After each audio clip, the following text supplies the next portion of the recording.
I will show you how to get the best garden of your life, even if your soil's the worst.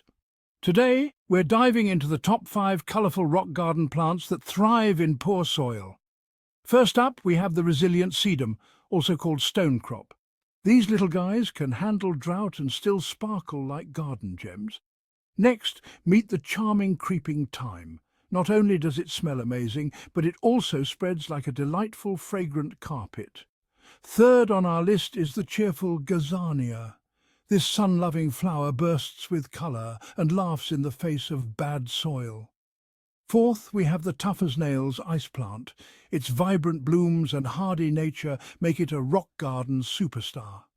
Last but not least, the beautiful blanket flower. These perennials bloom non-stop and bring a fiesta of colours to your garden. So there you have it, 5 rock garden champs that don't mind roughing it. Support our little R&D with your subscription, please.